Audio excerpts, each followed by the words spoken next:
আসসালামু আলাইকুম। আজকের লেকচারে সবাইকে স্বাগতম। আজকে আমরা বাংলাদেশের সংবিধানের খুবই গুরুত্বপূর্ণ একটি আর্টিকেল নিয়ে কথা বলবো।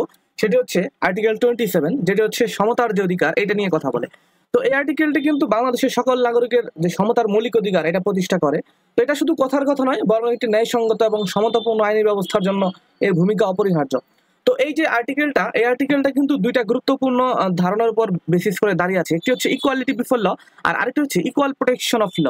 তো ইকুয়ালিটি বিফোর ল মানে হচ্ছে আইনের দৃষ্টিতে সমতা, আর আরেকটা হচ্ছে আইনের সমান আশ্রয়। তো আইনের সমান আশ্রয় নিয়ে কিন্তু দেখবেন আর্টিকেল 31-এর কথা বলা আছে। তো এরপরে যদি আমরা এই দুইটা পিলার আছে, দুইটা পিলারের একটা কম্প্যারিজন করি। ইকুয়ালিটি বিফোর ল যেটা আছে, এটা মূলত আমরা দেখবো যে একটা নেগেটিভ কনসেপ্ট, যে রাষ্ট্রকে কিছু না করতে নিবৃত্ত করে, যে রাষ্ট্র আমারকে কি করবে না, কাউকে স্পেশাল প্রিভিলেজ দিবে না। All individuals are uniformly subject to ordinary law. এটা মূলত আমরা দেখবো যে আইনের শাসনের যে ধারণা এখান থেকে এসেছে। অন্যদিকে ইকুয়াল প্রোটেকশন অফ লটা একটা পজিটিভ কনসেপ্ট, এটা হচ্ছে রাষ্ট্রকে কিছু করতে বলে। তো এই যে কনসেপ্টটা, এটা কিন্তু আসছে 14 amendment of the US constitution. তো এখানে requires affirmative steps to ensure fairness, যে রাষ্ট্রকে কিছু পজিটিভলি করতে বলে। এটা এখন allows reasonable classification to address different circumstances. তো আপনারা জানেন যে পজিটিভ অ্যাফার্মেশন কিংবা হচ্ছে আপনার যে অ্যাকশন যেগুলো আছে, কিংবা ডক্ট্রিন অফ পজিটিভ ডিসক্রিমিনেশনের কথা যে আমরা বলি, এই ধরনের অ্যাকশন নিতে কিন্তু ইকুয়াল প্রোটেকশন অফ লর আন্ডারে আমরা এগুলো নেই। তো ইকুয়ালিটি বিফোর লর যে মেইন কনসেপ্টটা, এখানে মেইনলি দুইটা কনসেপ্ট আছে। একটা হচ্ছে no one is above the law, যে কেউই আইনের ঊর্ধ্বে যেটা আছে অবস্থান করবে না। Regardless of persons position rank, they are subject to the jurisdiction of ordinary courts, যে সকলেই একই আদালতের আন্ডারে তাদের যে কাজ আছে এটা করতে হবে, স্পেশাল সুবিধা দিব না। Uniform application, the law must be applied to everyone without discrimination, যে সবার জন্যই একই আইন, যে প্রত্যেকটা ব্যক্তি, সে মন্ত্রী হোক কিংবা একজন সাধারণ নাগরিক হোক, সবার জন্যই আমরা একই আইনের অধীনে যে কাজ আছে এটা করবো without any discrimination. Prevention of arbitrary action, যে এই নীতি মূলত রাষ্ট্রকে স্বেচ্ছাচারী আচরণ করতে বা আইনের প্রয়োগের ক্ষেত্রে পক্ষপাতিত্ব দেখাতে বাধা দেয়। যে আপনি it ensure that everyone from a minister to common citizen faces the same legal process if they violate law. তার মানে মেন কথায় এটা হচ্ছে রাষ্ট্র কারোর সাথে বৈষম্য করবে না, এটা হচ্ছে নেগেটিভ, তার ডিউটি যেটা আছে এটা এনফোর্স করতেছে। অন্যদিকে ইকুয়াল প্রোটেকশন অফ ল যেটা আছে, এটা হচ্ছে like should be treated alike যে প্রিন্সিপাল, এটার উপর বেসিস করে এটা মূলত আসছে। তো আমরা আগেই বলেছি এটা একটা পজিটিভ কনসেপ্ট। এটা হচ্ছে রাষ্ট্রকে একটা ইতিবাচক ভাবে কিছু করতে বলে, যে আপনি ন্যায় বিচার নিশ্চিত করার জন্য প্রোঅ্যাক্টিভলি কিছু করেন। তো person in similar circumstances should be receive similar treatment, যে একই ধরনের পরিস্থিতিতে একই ধরনের যে আচরণ এটা নিশ্চিত করতে হবে যারা একই অবস্থানে আছে। এছাড়া হচ্ছে রিজনেবল ক্লাসিফিকেশন, তার মানে আমরা যে দেখলাম যে একদম যে অ্যাবসলিউট ইকুয়ালিটির কথা কিন্তু এটা বলে না। এটা যেটা বলে যে যদি ডিসক্রিমিনেশন করতে চান আপনি ডিসক্রিমিনেশন করতে পারবেন, কিন্তু এটার জন্য রিজনেবল ক্লাসিফিকেশন যেটা আছে, যুক্তিসঙ্গত শ্রেণীবিন্যাস যেটা আছে এটা করতে হবে। তো এটার সাথে একটা মনে রাখবেন, রিজনেবল ক্লাসিফিকেশনের সাথে ক্লাস লেজিসলেশনের একটা পার্থক্য আছে। ক্লাস লেজিসলেশন হচ্ছে যেটা arbitrary confers privilege on a selected group, যে আপনি কোনো যুক্তিসঙ্গত কারণ ছাড়াই একটা নির্দিষ্ট একটা গোষ্ঠীকে কোনো একটা বেনিফিট দিয়ে দিলেন, এই জিনিসটা হচ্ছে প্রোটেকশন অফ ল যেটা আছে এটা অ্যালাউ করবে না। তো এই ক্ষেত্রে এই যে ইকুয়াল প্রোটেকশন অফ ল, এটা কিন্তু অনেকটা substance of the law itself, এটা নিয়েও হচ্ছে কথা বলে। যে যে আইনটা আপনি পাস করতেছেন, মনে করেন আপনি একটা ক্লাসিফিকেশন করতেছেন, ওই আইনটা যুক্তিসঙ্গত হইতে হবে। তো এটা কিন্তু যে ডিউ প্রসেসের যে সাবস্টেন্টিভ ডিউ প্রসেস, এটার যে পক্ষে এটা কিন্তু ওই ধরনের একটা রুল ইস্টাবলিশ করে। তো কোনো ধরনের আরবিট্রারিনেস যেটা আছে, কোনো ধরনের আরবিট্রারিনেস বা স্বেচ্ছাচারিতা থাকা যাবে না। তো এখন কথা হচ্ছে এই যে আমরা বলতেছি যে আইনের দৃষ্টিতে সমান মানে হচ্ছে সবার জন্য আমরা সমান আইন রাখতেছি, আবার আইনের সমান আশ্রয় বলতেছে যে একই পরিস্থিতিতে থাকা ব্যক্তিদের জন্য আইন সমান। এখন তাইলে আইন কি সবসময় সবার জন্য সমান হয়? ব্যাপারটা এরকম না। তো অ্যারিস্টটলের একটা উক্তি আছে, the worst form of inequality is to try to make unequal things equal. তো এটা জগতের নিয়মই, যে সবাই অ্যাবসলিউট ইকুয়ালিটি, সব অ্যাসপেক্টে সবাই সমান না, এক একজনের এক এক দিক দিয়ে ভিন্ন আত্মা আছে, এক এক ধরনের কোয়ালিটি আছে। এখন সিমিলার সিচুয়েশনে একই ধরনের ব্যক্তি যারা আছে তারা ইকুয়াল ট্রিটমেন্ট পাবে, কিন্তু সংবিধানের যে সমতার নীতি এটা মানে এটা না যে প্রতিটি আইন সব ব্যক্তির জন্য একইভাবে প্রযোজ্য হবে। তো আইনসভা ব্যক্তি বা গোষ্ঠীর মধ্যে পার্থক্য করতে পারে যদি সেই পার্থক্যটা যুক্তিসঙ্গত হয় এবং স্বেচ্ছাচারিতামূলক না হয়। তো এই যে ডক্ট্রিন আছে, এই ডক্ট্রিনটাকে বলতে আসছি আমরা ডক্ট্রিন অফ ক্লাসিফিকেশন। তো এই যে জীবেন্দ্র কিশোর বনাম যে প্রভিন্স অফ ইস্ট পাকিস্তান যে কেসটা আছে, এই কেসে দুইটা টেস্টের কথা বলা ছিল, যে এই যে ভ্যালিড ক্লাসিফিকেশন যুক্তিসঙ্গত যে শ্রেণীবিন্যাস হইতে হলে 2 ধাপের একটা পরীক্ষা আছে, এটা পাস করতে হবে। একটাকে আমরা বলতেছি ইন্টেলিজিবল ডিফারেন্সিয়া, আর আরেকটাকে হচ্ছে রেশনাল নেক্সাস, যেটা আছে রেশনাল রিলেশন টু স্ট্যাটিউটস পারপাস। তো এটা নিয়ে আমরা ডিটেইলে পড়বো যে আসলে এটা মানে আমরা কি বোঝাচ্ছি। তো রিজনেবল ক্লাসিফিকেশনের দুইটা টেস্টের যে 2 প্রোনস টেস্ট, এটার ফার্স্ট বললাম আমরা ইন্টেলিজিবল ডিফারেন্সিয়া, যে the classification must be based on a clear logical and identifiable distinction that separates those in the group from those who are not. তো এটাকে আমরা বলতেছি ইন্টেলিজেন্ট রিজন। এই যে আপনি একজনকে আলাদা করলেন, কেন আলাদা করলেন? তো ওই একটা গ্রুপকে মানে সাপোজ মনে যে কারণে আপনি পার্থক্যটা করছেন, এটা একটা সুনির্দিষ্ট কোনো ভিত্তির উপর বেসিস করে হবে, যে আপনি যাদেরকে ইনক্লুড করছেন আর যাদেরকে ইনক্লুড করা যান নাই, একজনকে কেন ইনক্লুড করছেন আর একজনকে কেন ইনক্লুড করেন নাই, এই দুইটা কারণ খুব ভিন্ন হইতে হবে। যেমন আপনি বিধবাদের একটা বেনিফিট দিবেন, তো বিধবার বেনিফিট বিধবা আর অন্যান্য যারা বিধবা না তাদেরকে আলাদা করা যাচ্ছে, এই ধরনের একটা রিজন থাকতে হবে। আর আরেকটা হচ্ছে রেশনাল নেক্সাস, যে এই যে আপনি যে কারণে আলাদাটা করলেন এটার সাথে আপনার উদ্দেশ্যের সাথে মিল থাকতে হবে, যে আপনি কোন উদ্দেশ্যে এই যে ক্লাসিফিকেশন যেটা আছে এটা করছেন, আর এটার একটা বাস্তব সম্পর্ক মানে কানেকশন বহন করে। তার মানে আপনি কোন এন্ডে কাজ করতেছেন, আপনি যে আপনার উদ্দেশ্য ছিল ওইটার সাথে কি আপনার যে ক্লাসিফিকেশন এটার একটা সম্পর্ক আছে কিনা, এটা মেইনলি নির্ধারণ করে এই যে ডক্ট্রিন অফ ক্লাসিফিকেশন। আমরা যদি কিছু উদাহরণ দেখি, যেমন ভ্যালিড এক্সাম্পল, যে একটা বিধবাদের জন্য আমরা একটা হচ্ছে বিশেষ আইন করলাম, তো এখন এটা কিন্তু বোধগম্য, কারণ বিধবারা একটা স্বতন্ত্র যে গোষ্ঠী ওটা মানে গঠন করে, আর তাদের হচ্ছে ইউনিক কিছু নিডসও আছে, যে আমরা বিধবা ভাতা যেটা আছে এটা দিলাম। আবার আরেকটা ভ্যালিড এক্সাম্পল হইতে পারে যে এই যে কিছু কিছু লতে দেখবেন স্মল বিজনেস যেগুলো আছে এগুলোকে কিন্তু ভ্যালিড মানে আলটিমেটলি কিছু এক্সামশন দেওয়া হয়। অন্যদিকে লার্জার ইন্ডাস্ট্রি যেগুলো আছে, বড় ধরনের ইন্ডাস্ট্রি, তো তাদেরকে কিন্তু আমরা অনেক এক্সামশন যেটা আছে ছাড় দেই না। এটা মেইনলি ইকোনমিক গ্রোথ করার মানে মেনটেন করার জন্য এটা করা হয়, যে স্মল এন্টারপ্রাইজ যেটা আছে, ছোট ধরনের ব্যবসা যারা আছে তাদেরকে আমরা একটা বুস্ট দিচ্ছি ইনিশিয়াল স্টেজে। কিন্তু অন্যদিকে আমি বললাম যে শুধুমাত্র নীল চোখহালা ব্যক্তি যারা আছে তাদেরকে আমি একটা বেনিফিট দিব। এখন এই যে ক্লাসিফিকেশনটা এটা বোধগম্য না, আবার এট দ্য সেম টাইম এটা কোনো লেজিটিমেট পারপাস যেটা আছে এই লেজিটিমেট পারপাস মানে সার্ভ করে না। তো এখন burden of proving that classification is unreasonable, এটা মূলত বার্ডেন অফ প্রুফের যে জেনারেল প্রিন্সিপালস ওইটাই করে, যে আপনি যদি ক্লেম করেন যে একটা ক্লাসিফিকেশন অবৈধ, তাহলে আপনি চ্যালেঞ্জ করলে আপনাকে এই রিজন যেটা আছে এটা শো করতে হবে। আচ্ছা, এরপরে পারমিসিবল বেসিস ফর ক্লাসিফিকেশন, যে আমরা কিছু কিছু যুক্তিসঙ্গত যে শ্রেণীবিন্যাস করা হয় এটার কিছু উদাহরণ দেখতে পারি, যেমন size, amount, quantity or number, যে আয়তন, পরিমাণ বা সংখ্যা, এটার বেসিসে করা যেতে পারে। যে ছোট এবং বড় ব্যবসার জন্য ভিন্ন কর আইন, এটা কিন্তু আমাদের বাংলাদেশে হয়, যে সাপোজ যার হচ্ছে 3.5 লাখ টাকা ইনকাম, তো তার যে পরিমাণ কর দিতে হয়, কিন্তু যার 3.5 কোটি টাকা ইনকাম তার কর কিন্তু বেশি। তো এই যে সংখ্যাতাত্ত্বিক উপর বেসিস করে আমরা একটা ডিফারেন্স করলাম। অনেক সময় আছে সময়ের ভিত্তিতেও আমরা এই যে ডিফারেন্স করতে পারি, যে এই সময়ের নির্দিষ্ট সময়ের আগের জন্য এক ধরনের আইন, পরের জন্য এক ধরনের আইন। আবার হচ্ছে জিওগ্রাফিক্যাল লোকেশন, যে সাপোজ ঢাকায় যদি আপনি একটা প্রতিষ্ঠান করেন, এটার যে ট্রিটমেন্ট পাবেন ঢাকার বাইরে হচ্ছে আপনি অন্য ধরনের ট্রিটমেন্ট পাবেন, কারণ গ্রামের জন্য আর শহরের জন্য যে পরিবেশ আইন এটা কিন্তু আলাদা।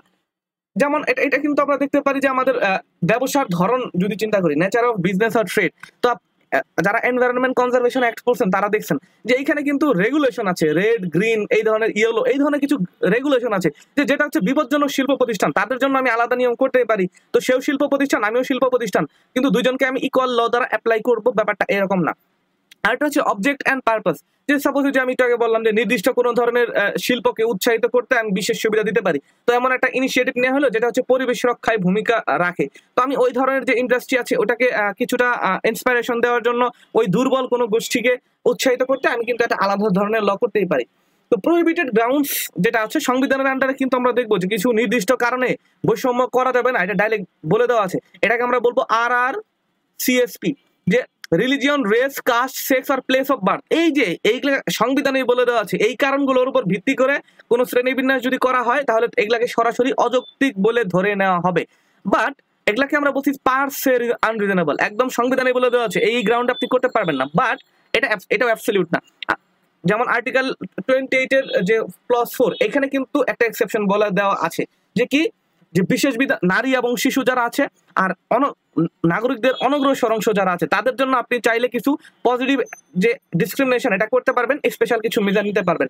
আর আরেকটা এক্সেপশন বলে দেওয়া আছে 29 এর ক্লজ 3 তে, যে সরকারি চাকরিতে অনগ্রসর অংশ যারা আছে তাদের পর্যাপ্ত প্রতিনিধিত্ব নিশ্চিত করতে বিশেষ ব্যবস্থা নেওয়া যেটা আছে এটা আন্ডার দ্য কনস্টিটিউশন এটা ভ্যালিড হবে।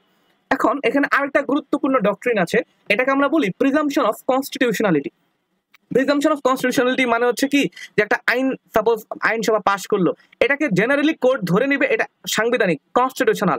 আর জেনারেলি এই যে লেজিসলেটরের যে আলটিমেটলি ক্রিয়েটিং ক্লাসিফিকেশন, এটা কিছুটা ডিফারেন্স যেটা আছে এটা কোর্টের থাকে, যে কোর্ট একদম শুরুতেই বলবে না যে আপনি ক্লাসিফিকেশন করছেন মানে এটা অবৈধ। তো এখন দ্য পার্টি চ্যালেঞ্জিং, তার মানে বার্ডেন অফ প্রুফটা কার থাকতেছে, যে পার্টি চ্যালেঞ্জ করবে এই যে ক্লাসিফিকেশনটা বৈধ না, ডিসক্রিমিনেশন হয়েছে, তাদেরকে প্রমাণ করতে হবে যে ক্লাসিফিকেশন যেটা হয়েছে এটা ক্লিয়ারলি আরবিট্রারি, যে স্বেচ্ছাচারিতামূলক হয়েছে, and lacks any rational nexus to legitimate objective. তার মানে আপনি যে ক্লাসিফিকেশন করছেন ওইটা কোনো বোধগম্য ক্লাসিফিকেশন না, আর যে উদ্দেশ্য করছেন ওইটার সাথে ক্লাসিফিকেশনের কোনো উদ্দেশ্য নাই। সাপোজ আমি কালকে বললাম যে আমি যাদের হচ্ছে নীল চোখ আছে তাদেরকে আমি 5,000 টাকা করে দিব। এখন নীল চোখ আছে এটার জন্য আপনি 5,000 টাকা পাচ্ছেন, এটা কোন ধরনের ক্লাসিফিকেশন? কিন্তু আমি বললাম যাদের সাপোজ আমাদের আইনগত সহায়তা প্রদান আইন আছে, ওখানে বলা আছে যে 1 লাখ টাকা কিংবা 1.5 লাখ টাকার নিচে যদি কারো ইনকাম হয় সে আইনগত সহায়তা পাবে। তার মানে দেখেন আমি ইনকামের বেসিস করে একটা ডিফারেন্স করলাম, তো তার যেহেতু আর্থিক সহায়তার অনুযায়ী ক্লাসিফিকেশনটা ঠিক আছে, তো এটা প্রমাণ করতে হবে যে এটাকে মানে অবৈধ বলে ক্লেম করবে। তো limitations on the presumption of constitutionality যেটা আছে এটা একদম অ্যাবসলিউট না। তো যদি এমন হয় যে ডিসক্রিমিনেটরি অন দ্য ফেস, একদম দেখা দেখি মনে হচ্ছে যে আপনি যে ক্লাসিফিকেশনটা করছেন এটা একদম মানে অবৈধ, আর একটা হচ্ছে নন লেজিটিমেট অবজেক্টিভ, তো গভর্নমেন্ট যে উদ্দেশ্যে ক্লাসিফিকেশনটা করছে এটা রিয়েল কোনো কারণ না, এটা কোনো লেজিটিমেট উদ্দেশ্যে ক্লাসিফিকেশনটা করে নাই, তো এর জন্য অ্যাবসলিউট হবে না, এটা রিভার্টেবল প্রিজাম্পশনের মতো আমরা বলতেছি এটাকে আর কি। তো এখন যদি আমরা কেস লর দিকে যাই, Sheikh Abdus Sabur versus returning officer, তো এই কেসটা নিয়ে ডিটেলসে আমরা আরেকটা ভিডিও করেছি, তো আপনারা কেস ডিটেলস ফ্যাক্ট শপ পড়তে চাইলে ওটা দেখতে পারেন। তো recognized principles of equality and classification এটাকে একটা সামারাইজ করেছে যে equality does not require universal application of মানে এভরি ল, যে সকল আইন যে একদম সবার জন্য ইকুয়ালি অ্যাপ্লাই হবে এই ধরনের ইউনিভার্সাল অ্যাপ্লিকেশন এটা চায় না সমতা। Those not similarly situated can not demand identical rules. আমি একটু আগে অ্যারিস্টটলের উক্তি বলছিলাম যে আসলে সবাই মানে সমান না, তার মানে সিমিলারলি সিচুয়েট যদি আপনি না হন তাহলে নদী আর যে আলটিমেটলি স্থল এটার আইন এক হইতে পারে না, এটা জঙ্গলের আইন আলাদা, স্থলের আইন আলাদা, এই ধরনের রুলস করা সম্ভব। রিজনেবল অ্যান্ড রেশনাল যে ডিসক্রিমিনেশন এটা লফুল হবে। Essence of equality is same treatment for similar circumstances in opportunity and responsibilities, যে সেম সার্কামস্টেন্সে সিমিলার সার্কামস্টেন্সে যারা আছে তাদেরকে আমরা সেম ট্রিটমেন্ট দিব, ডিফারেন্ট সিচুয়েশনে থাকলে সে এটা ক্লেম করতে পারবে না। The constitution prohibits discriminatory laws, যে বৈষম্যমূলক আইন নিষিদ্ধ করে সংবিধান, not reasonable classification for legitimate পারপাসে, তার মানে ইন্টেলিজিবল ডিফারেন্সিয়া আর rational nexus to the object যদি থাকে আপনি ওই ক্ষেত্রে ডিসক্রিমিনেশন করতে পারেন, সমস্যা নাই। এছাড়া নুরুল ইসলাম ভার্সেস বাংলাদেশ যে কেস আছে এখানেও বলা ছিল যে equal protection means in similar circumstances must be govern by the same law, মানে সিমিলার সার্কামস্টেন্সেস সেম ল হতে পারে। Classification does not offend if the law applies equality within the class. Within the class মানে কি? Within the class মানে হচ্ছে মনে করেন আমি বিধবাদের জন্য আলাদা একটা আইন বানাইছি, আর যারা বিধবা না তাদের জন্য আমি আইন বানাই নাই। এখন আপনি এইরকম করলেন, ক্লাসিফিকেশন করলেন, কিন্তু এই ক্ষেত্রে আপনার বাধ্যতামূলক আছে যে আপনি যে ক্লাসিফিকেশন করলেন এই যে উইডো তাদের মধ্যে আবার ইকুয়ালি অ্যাপ্লাই করতে হবে। এখন আপনি বলতে পারবেন না যে আমি এই যে একজনকে সাপোজ সিমিলারলি সিচুয়েটেড দুইজন উইডো, একজনকে আমি দিব 2,000, একজনকে দিব 200, জেনারেলি একই ধরনের সিচুয়েশনে দেওয়া যাবে না। যদি এক্সট্রা কোনো আপনি ক্রাইটেরিয়া দেন যে না যার 2 বাচ্চা আছে তাকে আমি একটু বেশি টাকা দিব, ওটা সম্ভব। কিন্তু মনে করেন দুইজন ইকুয়ালিটি সিচুয়েটেড আছে, তো ওই ইকুয়ালিটি ওই ক্লাস আপনি যখন একবার করে ফেলবেন তাদের মধ্যে আপনি ইন্টার যে ইকুয়ালিটি এটা কিন্তু মেনটেন করতে হবে। তো আমরা যদি কেস ফ্যাক্ট নিয়ে আলোচনা করি, ডালিয়া পারভিন ভার্সেস বাংলাদেশ বিমান কর্পোরেশন নামে একটা কেস আছে। তো এই কেসে যেটা করা হয়েছিল যে আমরা দেখবো যে নারী ফ্লাইট স্টুয়ার্ড যারা আছে তাদের অবসরের বয়স 57 থেকে কমিয়ে 35 করা হয়েছিল, আর যেখানে পুরুষ স্টুয়ার্ড যারা ছিল তাদের বয়স করা হয়েছিল 45। এখন কোশ্চেন উঠলো যে whether the order was lawful and discriminatory. এখন যারা বিমান কর্তৃপক্ষ ছিল তাদের আর্গুমেন্ট ছিল এই যে যেহেতু বিমান বাহিনীতে কাজ করতে গেলে ইয়াং আর স্মার্ট হইতে হয়, এর জন্য আমরা নারী পুরুষের যে এজ এটা অনেকটাই ভিন্ন করেছি। বাট আদালত কিন্তু এটা হচ্ছে করে নাই, স্বীকার করে নাই। আদালত এই সিদ্ধান্ত যেটা আছে এটাকে বাতিল করে দেয়, কারণ বিমান কর্তৃপক্ষের তরুণ এবং স্মার্ট থাকার যে যুক্তি এটা আর্টিকেল 28 এর অধীনে লিঙ্গ বৈষম্যের যে আলটিমেটলি ন্যায্যতা দিতে পারে নাই। তার মানে আপনি ওই যে আমরা 28 বলেছি যে কি কি কারণে আপনি ডিসক্রিমিনেশন করতে পারবেন না, অন্য কোনো গ্রাউন্ড যদি থাকতো যে অন্য কোনো গ্রাউন্ডে আপনি আলাদা এজ করছেন, কিন্তু শুধুমাত্র আপনি সেক্সের উপর ভিত্তি করে হচ্ছে ভিন্ন ল সেট করছেন, এটা ভ্যালিড হবে না। এই ধরনের আরেকটা কেস ছিল রাবিয়া বাসরি আইরিন ভার্সেস বাংলাদেশ বিমান। এই কেসেও বলা হয়েছিল আপিল বিভাগ আবারও নিশ্চিত করে যে পুরুষ এবং নারী স্টুয়ার্ডদের জন্য ভিন্ন বছরের বয়স, এটা হচ্ছে আর্টিকেল 28 যেটা আছে এটাকে লঙ্ঘন করে। তো শামিমা সুলতানা সিমা ভার্সেস বাংলাদেশ যে কেসটা আছে, এই কেসের ফ্যাক্টটা ছিল এরকম যে আপনারা জানেন যে কিছু কিছু জায়গায় সংরক্ষিত আসনে নারীরা হচ্ছে যে নির্বাচনে প্রার্থী হতে পারে। এখন এই মামলা যেটা হয়েছিল যে সংরক্ষিত নারী কমিশনার যারা আছে তাদেরকে কিছু কাজ থেকে বঞ্চিত করা হয়েছিল, যে যারা শুধুমাত্র হচ্ছে জেনারেল প্রসেসে সংরক্ষিত আসন ছাড়া দিতে আসছিল তাদেরকে একটা কাজ দেওয়া হয়েছে। এখন আলটিমেটলি পিটিশন যারা এটা করেছিল তাদের আর্গুমেন্ট ছিল যে না, যেহেতু তারা সংরক্ষিত আসনের আর অন্যদিকে সংরক্ষিত আসন ছাড়া তারা তো একই ক্লাসে বিলং করে না, তো এটা কোনো ডিসক্রিমিনেশন হয় নাই। তো আদালত এক্ষেত্রে স্পষ্ট করে বলে যে একবার নির্বাচিত হলে সংরক্ষিত আসনের নারী এবং সাধারণ আসনের যারা কমিশনার তারা সমান হবেন। তো আর্টিকেল 28+4 যে নারীদের ক্ষমতা কমানোর যে জন্য যে ব্যবহার, এটা করা যাবে না। তার মানে আপনি তাকে যেহেতু কন্টেস্ট করতে দিচ্ছেন পজিটিভ অ্যাফার্মেশন, যে পজিটিভ অ্যাকশন নিয়ে, তো তাকে আর পরে আপনি ডিসক্রিমিনেশন করতে পারবেন না। তো এখানে কিন্তু বলা আছে যে article 27 and 28 are substantive guarantees and not rhetoric. Once elected reserve seat and general seat commissioners are equal in all respect. তো আপনি যদি একবার সংরক্ষিত আসনে দিতে চান তাহলে সকল আসপেক্টে তাদেরকে ইকুয়াল ট্রিটমেন্ট যেটা আছে এটা দিতে হবে। এরপরে ইন্টিগ্রেটেড স্ট্যান্ডার্ডস যদি আমরা আলোচনা করি, যে সার সংক্ষেপ একটা সামারি আপনাদের দিয়ে দিতে পারি আমরা ইকুয়ালিটির। একটা হচ্ছে সমতার অর্থ মানে কি? সমতা মানে নট সেমনেস। তো সেমনেস বলতে কি, যে সবকিছু যে হুবহু এক এটা না, আমরা বললাম যে এর মানে হচ্ছে একই পরিস্থিতিতে থাকা ব্যক্তি যারা আছে তাদের জন্য আমি একই ধরনের আচরণ করব। এরপর হচ্ছে যে অ্যাবসলিউট ইকুয়ালিটি আমরা মেনটেন করব না, পার্থক্য করা যাবে যদি এটার মধ্যে একটা ইন্টেলিজিবল ডিফারেন্সিয়া, যে বোধগম্য একটা ভিন্নতা আছে। আরেকটা হচ্ছে rational nexus to the law's goal, যে আপনি আইনের লক্ষ্যের সাথে একটা যৌক্তিক সম্পর্কর কারণে আপনি একটা ক্লাসিফিকেশন করেছেন। ইনভ্যালিড ডিফারেন্সিয়েশন কোনটা, যে সাপোজ আইন কিছু কিছু যে শ্রেণীবিন্যাস আছে এগুলোকে বলে দিয়েছে আনকনস্টিটিউশনাল, যে religion, race, caste, sex, place of birth এই ধরনের কোনো গ্রাউন্ডে আপনি ক্লাসিফিকেশন করতে পারবেন না unless shaped by constitutional allowance. যে 28+4 এবং 29+3-তে এটার একটা এক্সেপশন দেওয়া আছে, যে আপনি চাইলে যে প্রিফারেন্সিয়াল ট্রিটমেন্ট এই ধরনের অনগ্রসর অংশ কিংবা নারীদের দিতে পারেন। এরপরে বার্ডেন অফ প্রুফ আমরা বলেছিলাম যে অসাংবিধানিক যে একটা জিনিস প্রিজাম্পশন অফ কনস্টিটিউশনালিটি মেনটেন করতে হবে, যেটা যে সাংবিধানিক এটা কোর্ট ধরে নেবে, কিন্তু যে এটাকে ক্লেম করবে অসাংবিধানিক সে হচ্ছে কি করবে, যে ওই আলটিমেটলি যে প্রমাণ করার দায়িত্বটা এই চ্যালেঞ্জকারীর উপর হবে। আর আরেকটা হচ্ছে অপারেশনাল নিয়ম, শেষ পর্যন্ত এটাই gist, a law must apply equality within the class it defines, class legislation is forbidden. তার মানে আরবিট্রারি ফেভারিটিজম, কাউকে আপনি স্বেচ্ছাচারিতভাবে একদম ফেভারিট হিসাবে ট্রিট করলেন, এটা করা যাবে না। একটা নির্দিষ্ট শ্রেণীর মধ্যে যারা থাকবে ওই একই গোষ্ঠীর মধ্যে আমরা সমানভাবে আইন যেটা আছে এটা প্রয়োগ করব। তো সর্বশেষ যদি আমরা কনক্লুশন নিয়ে আলোচনা করি, তো এটা কিন্তু আর্টিকেল 27 যেটা আছে এটা কিন্তু with formal equality. Formal equality মানে হচ্ছে কেউই আইনের ঊর্ধ্বে অবস্থান করবে না, with substantive fairness, no arbitrary distinction, যে আমি কাউকে আরবিটারিলি মানে আলটিমেটলি আলাদা করতে পারবো না। ডক্ট্রিন অফ ক্লাসিফিকেশন যেটা আছে, রিজনেবল ক্লাসিফিকেশন যেটা আছে এটা করতে পারবো, কিন্তু এটা only real and intelligible lines হইতে হবে, which logically serves a legitimate objective. এছাড়া 28, 29, 3-তে আমরা কিছু এক্সেপশনও আলটিমেটলি করেছি। এর জন্য কিন্তু সকল অবস্থায় আমরা দেখবো যে যারা like cases are treated alike and unlike cases are treated with reason differentiation aligned with constitutional ends।